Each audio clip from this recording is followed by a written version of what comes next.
আমরা যে হাফমুনগুলোকে ব্রিডে দিয়েছিলাম ওগুলোকে এখন রিলিজ করে দিব মেলের কাছে, যাতে তারা ভালোভাবে ব্রিড করতে পারে।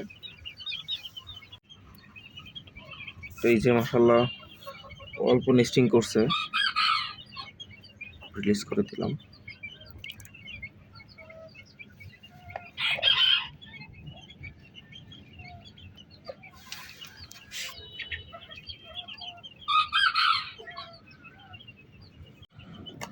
আরও একটা পেয়ার রিলিজ করে দিলাম, মাশাআল্লাহ ও আরও ভালো নেস্টিং করছে তার থেকে।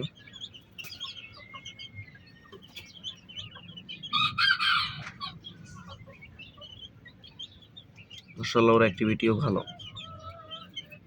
ফিমেলটাও নেস্টের নিচে যাচ্ছে। তো যেই মাছগুলো এখন আমি রিলিজ করলাম, আমরা অবশ্যই এদেরকে 24 থেকে 48 ঘন্টার মধ্যে চেক করব প্রথমবার, আর অবশ্যই সেটা রাতে বা সন্ধ্যার পরে হইতে হবে। তো একটা সাধারণ মানুষের যতটুকু ম্যানার থাকা দরকার, একজন বেডটা ব্রিডারেরও বেডটা ব্রিডিং বক্স চেক করার জন্য ততটুকু ম্যানার থাকা দরকার। তো যখন আমি যে এই ব্রিডিং বক্সটা চেক করব, তখন ম্যানার নিয়ে যথেষ্ট আলোচনা করব। সবাই ভালো থাকবেন। আসসালামু আলাইকুম।